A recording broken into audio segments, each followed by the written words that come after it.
ಮಾಡಿದ್ವಿ ಸಭಾಧ್ಯಕ್ಷರೇ. ಕೊನೆಯದಾಗಿ ಶಾಸಕರುಗಳು ಕೇಳಿದ್ದಾರೆ ಸಭಾಧ್ಯಕ್ಷರೇ, ಮುದಗಲ್ ಪಟ್ಟಣ ಪಂಚಾಯತಿಗೆ ಕುಡಿಯೋ ನೀರಿನ ಸಮಸ್ಯೆ ಇದೆ ಅಂತ ಹೇಳಿದ್ದಾರೆ ಸಭಾಧ್ಯಕ್ಷರೇ. ಆದರೆ ನಾವು ಆಲ್ಟರ್ನೇಟ್ ಅದಕ್ಕೆ ಕೊಡ್ತಾ ಇದ್ದೀವಿ ಸಭಾಧ್ಯಕ್ಷರೇ. ಬೋರ್ವೆಲಲ್ಲಿ ನೀರು ಕೊಡ್ತಾ ಇರುವಂಥದ್ದು, ಟ್ಯಾಂಕ್ಗಳಲ್ಲಿ ಲೆಕ್ಕ ಇದೆ ಸರ್, ಕೊಡ್ತೀನಿ.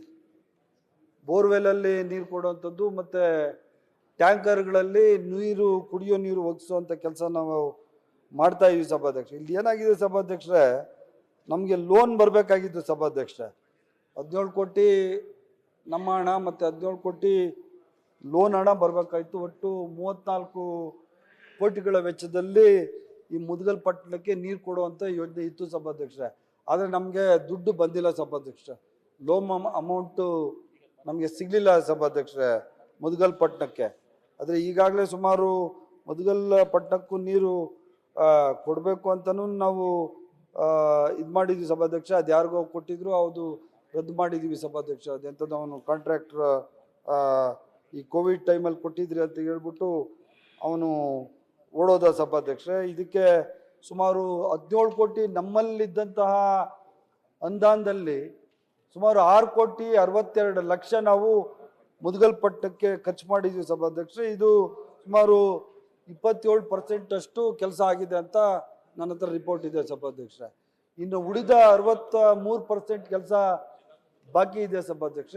ಅದಕ್ಕೆ ಹಣ ಬೇಕಾಗ್ತದೆ ಸಭಾಧ್ಯಕ್ಷ. ಈ ಹಣವನ್ನು ಯಾವ ಥರ ಹೊಂದಿಸೋದು ಅಂತ ನೋಡಿ ಸುಮಾರು 35 ಕೋಟಿ ವೆಚ್ಚ ಆಗ್ತದೆ ಸಭಾಧ್ಯಕ್ಷ. 35.45 ಕೋಟಿ ಹಣ ಬೇಕಾಗ್ತದೆ ಸಭಾಧ್ಯಕ್ಷ. 6 ಕೋಟಿ ಅದರಲ್ಲಿ ಖರ್ಚು ಮಾಡಿ ಸಭಾಧ್ಯಕ್ಷ. ಸುಮಾರು ಇನ್ನೂ 29 ಕೋಟಿ ರೂಪಾಯಿಗಳು ನಮಗೆ ಮುದಗಲ್ ಪಟ್ಟಣಕ್ಕೆ ಈ ಕುಡಿಯೋ ನೀರು ಕೊಡಲಿಕ್ಕೆ ಬೇಕಾಗ್ತದೆ ಸಭಾಧ್ಯಕ್ಷ. ಅದನ್ನ ಯಾವ ಥರ ನಾವು ಮಾಡೋದು ಅಂತ ನಾವು ಈಗಾಗಲೇ ನಮ್ಮ ಫೈನಾನ್ಸ್ ಅವ್ರ ಹತ್ರನೂ ನಾವು ಅಸಿಸ್ಟೆನ್ಸ್ ಕೇಳಿದ್ವಿ ಸಭಾಧ್ಯಕ್ಷ. ಅಲ್ಲಿ ಬಂದ ತಕ್ಷಣ ಅಲ್ಲಿಂದ ನಮಗೆ ಹಣ ಮಂಜೂರಾದ ತಕ್ಷಣ ಮುದಗಲ್ ಪಟ್ಟಣಕ್ಕೂ ಸಹ ನಾವು ನೀರು ಕೊಡುವಂಥ ಪ್ರಾಮಾಣಿಕ ಪ್ರಯತ್ನವನ್ನು ಮಾಡ್ತೀವಿ ಸಭಾಧ್ಯಕ್ಷ. ಈಗ 3 ಪಟ್ಟಣದಲ್ಲಿ 2 ಪಟ್ಟಣಗಳು ಸುಮಾರು 100 ಕೋಟಿಗೂ ಹೆಚ್ಚು ಅನುದಾನದಲ್ಲಿ 2 ಪಟ್ಟಣಗಳಿಗೆ ಅವರಿಗೆ ನೀರು ಕೊಟ್ಟಿದ್ವಿ ಸಭಾಧ್ಯಕ್ಷ. ಅಂದರೆ ಕೊಡ್ತಾ ಇದ್ದೀವಿ, ಕೆಲಸ ಪ್ರಗತಿಯಲ್ಲಿದೆ. ಈ ಒಂದಕ್ಕೆ ಇನ್ನೊಂದು ಸ್ವಲ್ಪ 1 ತಿಂಗಳಷ್ಟು, 3 ತಿಂಗಳಷ್ಟಿದೆ. ಇನ್ನೊಂದಕ್ಕೆ ಇನ್ನೊಂದು 7 ತಿಂಗಳಲ್ಲಿ 2 ಕೊಡ್ತೀವಿ ಸಭಾಧ್ಯಕ್ಷ.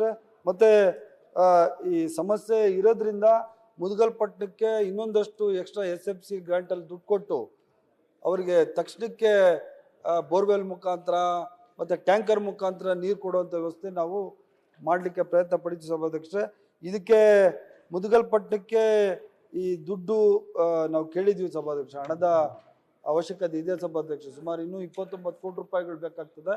ಫೈನಾನ್ಸ್ ಅವ್ರು ಕೇಳಿದ್ವಿ ಸಭಾಧ್ಯಕ್ಷ. ಫೈನಾನ್ಸ್ ಅವರು ಅದನ್ನು ಕ್ಲಿಯರ್ ಮಾಡಿದ ತಕ್ಷಣ ನಾವು ಮುದಗಲ್ ಪಟ್ಟಣಕ್ಕೆ ಸಹ ನೀರು ಕೊಡಲಿಕ್ಕೆ ನಾವು ಸಿದ್ಧರಿದ್ದೀವಿ ಅಂತ ಹೇಳ್ತೀವಿ ಸಭಾಧ್ಯಕ್ಷ. ಅಧ್ಯಕ್ಷರೇ, ಇಲ್ಲಿವರೆಗೂ ಪೂರಕವಾಗಿ ನಾವು 2.5 ವರ್ಷದಿಂದ ರಿಕ್ವೆಸ್ಟ್ ಮಾಡ್ಕೊಳ್ತಕ್ಕಂಥದ್ದು ದಿನಾಲೂ ಕುಡಿಯೋಕೆ ನೀರು ಕೊಡ್ರಿ ಅಂತಕ್ಕಂಥದ್ದು ರಿಕ್ವೆಸ್ಟ್ ಮಾಡ್ಕೊತಾ ಇದ್ದೀನಿ.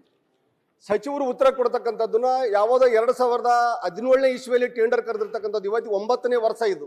ಆ ಟೆಂಡರ್ ಅದೇ ಹೆಸರಿನ ನೆಪದ ಮೇಲೆ ಇವತ್ತು 9 ವರ್ಷಗಟ್ಟಲೆ 9 ವರ್ಷ ಆದ್ರೂ ಕೂಡ ಕುಡಿಯೋಕೆ ನೀರು ಸಿಗ್ತಾ ಇಲ್ಲ ಮುದಗಲಲ್ಲಿ. ಬರೀ ಅದೇ ಉತ್ತರ ಕೊಟ್ಕೊಂತ ಹೋದ್ರೆ ಮುಂದಿನ ಜನರಲ್ಲಿ ಮಾಡಬೇಕಾದ ಪರಿಸ್ಥಿತಿಯಲ್ಲಿ ಎಷ್ಟು ಒಂದು ಕುಡಿ ನೀರಿನ ಸಮಸ್ಯೆ ಎದುರಿಸಿದ್ರೆ ಗೊತ್ತಾ? ಇವತ್ತ ಅಮೃತ ಯೋಜನೆ JJM ವರ್ಕ್ ಏನಾದ್ರೂ ಕಂಪ್ಲೀಟ್ ಆಗ್ಬೇಕಂದ್ರೆ ಇನ್ನು 2 ವರ್ಷ ಬೇಕು. ಇವ್ರೇನ್ ಸಚಿವರು ಹೇಳ್ತಾರಲ್ಲ 3 ತಿಂಗಳ 7 ತಿಂಗಳ, ಯಾವ ಕಾರಣಕ್ಕೂ ಆಗಲ್ಲ. ಇನ್ನ 2 ವರ್ಷ ಬೇಕು ಅವನು ಕಾಮಗಾರಿ ಪೂರ್ಣ ಆಗ್ಬೇಕಂದ್ರೆ. ಅದು ಲಿಂಗಸೂರು ಹಟ್ಟಿಯಲ್ಲಿ ಮಾತ್ರ. ಮುದಗಲ್ ಪಟ್ಟಣದಲ್ಲಿ ಯಾವ ಅಮೃತ ಯೋಜನೆ ಇಲ್ಲ, JJM ಇಲ್ಲ, ಜಲಧಾರಣೆ ಇಲ್ಲ. ಟೋಟಲ್ ಅಲ್ಲಿ ಬಿಡದ ಅಲ್ಲಿರ್ತಕ್ಕಂಥ ಕಷ್ಟ ಹೆಂಗಿದೆ ಅಂದ್ರೆ ಜನರಿಗೆ 1 ದಿನದ ನೀರು 10 ದಿನ ಬಳಕೆ ಮಾಡಬೇಕಾಗಿದೆ. ಅಂತ ಪರಿಸ್ಥಿತಿಯಲ್ಲಿ ನಿಜವಲ್ಲ ಅಲ್ಲಿ ಡ್ಯಾಮ್ಲಿಂದ ಡೈರೆಕ್ಟ್ ನೀರು ಕೊಡ್ತಕ್ಕಂಥ ವ್ಯವಸ್ಥೆ ಸರ್ಕಾರ ಯಾಕೆ ಮಾಡಬಾರ್ದು? ಮುದಗಲ್ ಪಟ್ಟಣಕ್ಕೆ ಒಂದು 50 ಕೋಟಿ ರೂಪಾಯಿ ಇಟ್ಕೊಂಡ್ಗೆ ಕುಡಿಯೋ ನೀರು ಕೊಡೋಕ್ಕಾಗಲ್ಲನ್ರಿ ಸರ್ಕಾರಕ್ಕೆ. ನಾವು ಇಷ್ಟೊಂದು ಮಾಡ್ತೀವಿ, ಹುಗಿತದ್ರ ಮನೆ ಹತ್ರ ಬಂದು ನನಗೆ ಏನ್ರಿ ನಿಮ್ಮ ಶಾಸಕರು ಮಾಡೀವಿ ಕುಡಿಯೋಕೆ ನೀರು ಕೊಡೋಕೆ ಹೋಗ್ಯತಿಲ್ಲ ನಿಮ್ಗೆ ಅಂತ ಕೇಳ್ತಾರ. ನಾನೇನ್ ಮಾಡ್ಬೇಕು ಅಧ್ಯಕ್ಷರು ಹೇಳಿ? ನಿಮ್ಮ ಮುಖಾಂತರ ಬಂದು ನಾವು ಸರ್ಕಾರಕ್ಕೆ ಹಂಗೆ ಕೇಳಿದ್ರೆ ಸರ್ಕಾರಕ್ಕೆ ಕುಡಿಯೋ ನೀರು ಕೂಡ ಯೋಗ್ಯತಿಲ್ಲ ಅಂತ ಕೇಳಕ್ ಆಗ್ತದೆ ಸರ್ಕಾರ? ನೀವೇ ಹೇಳ್ರಿ ಅಧ್ಯಕ್ಷರೇ ನೀವು ಈ ವಿಷಯನ. ಜನರು ನನಗೆ ಬಂದು ದಿನಾಲು ಬಂದಲ್ಲಿ ಹುಗಿತಿದಾರ ಅಂತಂದ್ರೆ ನಾನು ಯಾರು ಕೇಳ್ಬೇಕು ಅಧ್ಯಕ್ಷರೇ? ಬಂದು ಸರ್ಕಾರನೇ ಕೇಳ್ಬೇಕು ತಾನೇ ನಾನು. ಸರ್ಕಾರ ಅನುದಾನ ಕೊಟ್ಟಿರ್ತಾನೆ ಜನರಿಗೆ ಏನಾದ್ರು ಕುಡಿಯೋ ನೀರು ಕೊಡ್ತಕ್ಕಂಥ ವ್ಯವಸ್ಥೆ ಆಗ್ತಕ್ಕಂಥದ್ದು. ತಾವ್ ಹೇಳ್ಬೇಕು ಅಧ್ಯಕ್ಷರೇ. ಸಚಿವರು ಏನ್ ಹೇಳ್ತಾರಲ್ಲ ಇದನ್ನೆಲ್ಲ ಬಿಡ್ಬೇಕೀಗ. 2017 ಟೆಂಡರು, 18 ಟೆಂಡರು, ಕರೋನಾ ಬಂತು, ಅವೆಲ್ಲ ಕೈತಿಗಳನ್ನು ಬಿಡ್ಬೇಕೀಗ. ನಾವು ಜನರಿಗೆ ನೀರು ಕೊಡ್ಬೇಕಾದ ಬಹಳ ಪ್ರಾಮುಖ್ಯ ಇದೆ ಈಗ ನಮಗೆ. ಜನರಿಗೆ ನೀರು ಕೊಡದೆ ಹೋದ್ರೆ ಮತ್ತೆ ಜನರು ಏನ್ ವಿಚಾರ ಮಾಡ್ತಾರೆ ಹೇಳ್ರಿ, ಇನ್ನ ದಂಗೆ ಹೇಳ್ತಾರೆ. ಇನ್ನ ಕುಡಿಯ ನೀರು ಕೊಡ್ತಾ ಇಲ್ಲ ನಮಗೆ. ಪಟ್ಟಣದಲ್ಲಿ ಡ್ಯಾಮ್ ಇದೆ, ಪಟ್ಟಣದಲ್ಲಿ ನದಿ ಇದೆ, ಶಾಶ್ವತ ಕುಡಿಯ ನೀರು ಕೊಡ್ತಕ್ಕಂಥ ಅವಕಾಶ ಇದೆ. ಒಂದು 50 ಕೋಟಿ ರೂಪಾಯಿ ಇಟ್ಟರೆ ಪರ್ಮಿಟ್ ಆಗಿ ದಿನಾಲೂ ನೀರು ಕೊಡ್ತಕ್ಕಂಥ ವ್ಯವಸ್ಥೆ ಆಗ್ತಾ ಇದೆ. ಮೊನ್ನೆ ಸಭಾಧ್ಯಕ್ಷರೇ, ಕೊರೋನಾ ಬಂದಿದ್ದೇನು ಸುಳ್ಳ ಸಭಾಧ್ಯಕ್ಷರೇ? ಆಯ್ತು, ಕೊರೋನಾ ಬಂತು, ಅದಕ್ಕೆ ಸ್ವಲ್ಪ ಕಾಮಗಾರಿ ಸಚಿವರೇ, ವಿಳಂಬ ಕೊರೋನಾ ಆಯ್ತು. ಬಂದಿರೋದು ಅದು ನಿಮ್ದೇ 19 ಸರ್ಕಾರ ಇತ್ತು. ಕೇಳ್ರಿ ಶಾಸಕರೇ, ಸಚಿವರೇ, ನಿಮ್ದೇ ಸರ್ಕಾರ ಇತ್ತು, ನಿಮ್ದೇ ಮುಖ್ಯಮಂತ್ರಿ ಇದ್ರು, ಯಾಕೆ ಮಾಡಿಲ್ಲ? ಸಚಿವರೇ ದಯಮಾಡಿ ಒಂದ್ ಸ್ವಲ್ಪ ನಮ್ಮ ಮೇಲೆ ಮನವಿ ಒಂದ್ ಮಾಡ್ಕೊಂಡು ನಿಮಿಷ ಕೇಳಿ ಸರ್, ಒಂದ್ ನಿಮಿಷ. ಒಂದು ಮನವಿ ಮಾಡ್ಕೊಂತೀನಿ ಅಲ್ಲ, ಸರ್. ನೀವು ಈಗ ಯೋಗ್ಯತೆ ಇಲ್ಲ ಒಂದು ಉಗಿತಾರೆ ಅಂದ್ರೆ ನಾವೇನ್ ಸಭಾಧ್ಯಕ್ಷರೇ? ಈ ಅಧಿವೇಶನ ಮನವಿ ಮಾಡ್ಕೊಳ್ಳಿ. ಮುಗಿದ ನಂತರ ಸಭಾಧ್ಯಕ್ಷರೇ, ಸುಮಾರು 100 ಸಚಿವರೇ, ಕೋಟಿಗೂ ಹೆಚ್ಚಿನ ಹಣದಲ್ಲಿ ಅಧ್ಯಕ್ಷರೇ, ನಾವು ಒಂದ್ ನಿಮಿಷ, ಈಗಾಗ್ಲೇ ಒಂದ್ ನಿಮಿಷ. ಲಿಂಗಸ್ಕೂರು ನೀರ್ ಕೊಡ್ತಾ ಇದೀವಿ, ಅಟ್ಟಿಪಟ್ಟಕ್ಕೂ ಕೊಡ್ತಾ ಇದೀವಿ ಸಭಾಧ್ಯಕ್ಷರೇ. ಇಲ್ಲ ಅಂತ ಕೆಲಸ ಅರೆ ಇಲ್ಲ ಕೆಲಸ ಅಂತ. ಕಾಮಗಾರಿ ಪ್ರಗತಿಯಲ್ಲಿದೆ, ಅವರೇ ಒಪ್ಕೊಂತ ಇದ್ದಾರೆ ಸಭಾಧ್ಯಕ್ಷರೇ. ಇನ್ನೊಂದು 8 ತಿಂಗಳು 10 ತಿಂಗಳು ಆಗ್ತದೆ. ಸ್ವಲ್ಪ ಕೆಲಸ ನಿಲ್ಸಿಲ್ಲ. ಅಧ್ಯಕ್ಷರೇ, Doing our work. ಈಗ ನಾವು ಅಧ್ಯಕ್ಷರೇ, ಮಾಡ್ತಾ ಒಂದ್ ನಿಮಿಷ ಒಂದ್ ನಿಮಿಷ ಕುತ್ಕೊಳ್ರಿ. ಪೂರಕವಾಗಿ ಪೂರಕವಾಗಿ ನಾನು ಹೀಲ್ಡಾಗಿಲ್ಲ ಕುತ್ಕೊಳ್ಳಿ, ನಾನು ಹೀಲ್ಡಾಗಿಲ್ಲ ಕುತ್ಕೊಳ್ಳಿ, ಅವ್ರಿಗೆ ಆನ್ಸರ್ ಹೇಳ್ತೀನಿ. ಒಂದ್ ನಿಮಿಷ Please sit down.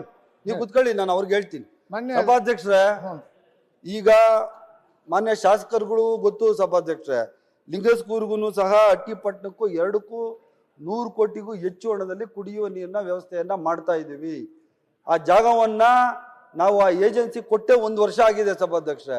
ಒಂದು ವರ್ಷ ಆಗಿದೆ, ಇನ್ನೊಂದು 11 ತಿಂಗಳಾಗಿದೆ.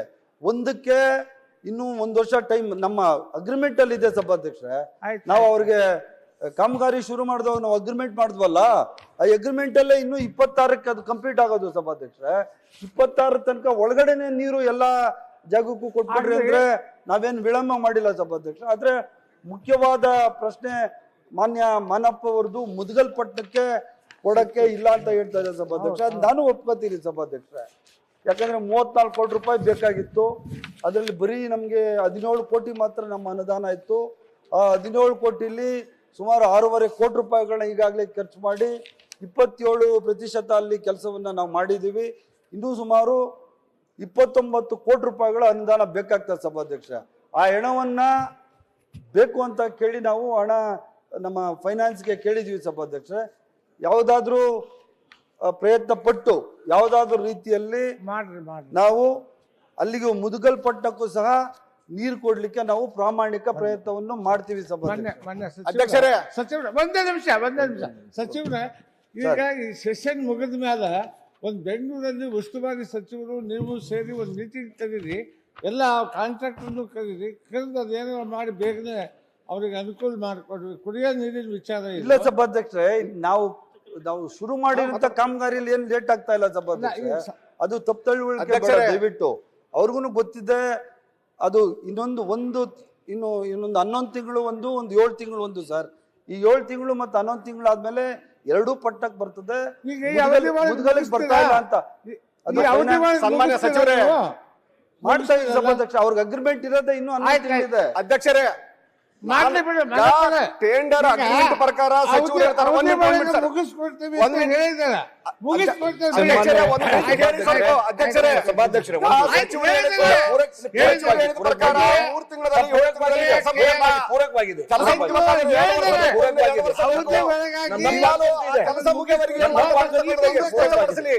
ಆಮೇಲೆ ಮುಗಿಗಳಿಗೆ ಡೈಲಿ ನೀರು ಕೊಡಬೇಕಾಗಿದೆ. ಈಗ ಅದಕ್ಕೆ ಏನ್ ಮಾಡ್ತಾರೆ ಅಂತ ನೀವು ಅವರು ಸೇರಿ ಚರ್ಚೆ ಮಾಡ್ರಿ, ಇಲ್ಲೆಲ್ಲ ಮುಗಿತಿ. ನಾನು ಪತ್ರ ಬರ್ದೀನಿ ಸರ್ಕಾರಕ್ಕೆ 2 ವರ್ಷದಿಂದ ಔಷಧಿ ಮಾತಾಡ್ತಾ ಇದೀನಿ. ಇಲ್ಲಿವರೆಗೆ 1 ಲೀಟರ್ ನೀರು ಕೊಡಕ್ಕಾಗಿಲ್ಲ ಕುಡಿಯೋಕೆ.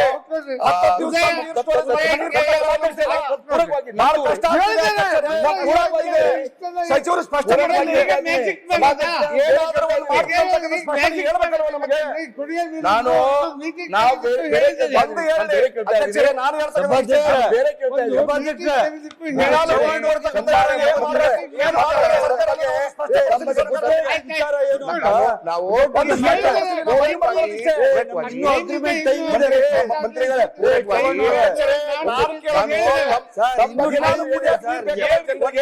ಮಂತ್ರಿಗಳೇ, ಸಭಾಧ್ಯಕ್ಷ ಅವ್ರಿಗೆ ಅರ್ಥನೇ ಆಗ್ತಾ ಇಲ್ಲ. ಅಗ್ರಿಮೆಂಟ್ ಟೈಮ್ ಇದೆ ಸಭಾಧ್ಯಕ್ಷ. ಅದು ಅವ್ರಿಗೂ ಗೊತ್ತು, ಮಾನವ್ರಿಗೂ ಗೊತ್ತು. ಆ ಟೈಮ್ ಪೂರಕವಾಗಿ ತಾವು ಏನ್ ಹೇಳಿದ್ರಿ, ಕೇಳಿ ಹೇಳಲ್ರಿ. ನಾನು ಒಂದು ಪೂರಕವಾಗಿ ಕೇಳ್ತಾ ಅಲ್ಲ, ಇದ್ದೀನಿ ಹೇಳಿ, ಪ್ರಶ್ನೆ ಉತ್ತರ ಇದು. ನಮ್ಮ ಪಟ್ಟಣಕ್ಕೆ ಅಲ್ಲ, ಕಾರಜಾಯಿಂದ ಲಿಂಗಸ್ಕೂರ್ಗೂ ನೀವ್ ಯಾಕ್ರಿ ತಲೆ ಕೆಡ್ಸ್ಕೊತೀರಾ? ಒಂದ್ ಮಂತ್ರಿ, ಮಂತ್ರಿಗಳೇ ಬಿಡ್ರಿ. ನಾನು ಅವಧಿ ಒಳಗಾಗಿ ನಾನು ಜಗಳ ಮಾಡ್ತಾ ಇಲ್ಲ. ಸಭಾಧ್ಯಕ್ಷರೇ ಅವ್ರು ಹೇಳಿದ್ದೀನಿ ಸಭಾಧ್ಯಕ್ಷರೇ, ಮಾಡಿ. ಇದನ್ನ ಒಂದ್ ಮೀಟಿಂಗ್ ಕರೆದು ಮಾಡ್ತೀವಿ, ಕುತ್ಕೊಳ್ರಿ. ಆಯ್ತು. ಒಂದು ಕ್ಲಿಯರ್ ಮಾಡ್ರಿ ಅಧ್ಯಕ್ಷರೇ, ಒಂದು ಕ್ಲಿಯರ್ ಆಗಿ ಹೇಳ್ತಾರೆ ಬಿಡಿ. ಒಂದು ಮಿನಿಟ್ ಅಧ್ಯಕ್ಷರೇ, ಒಂದು ಕ್ಲಿಯರ್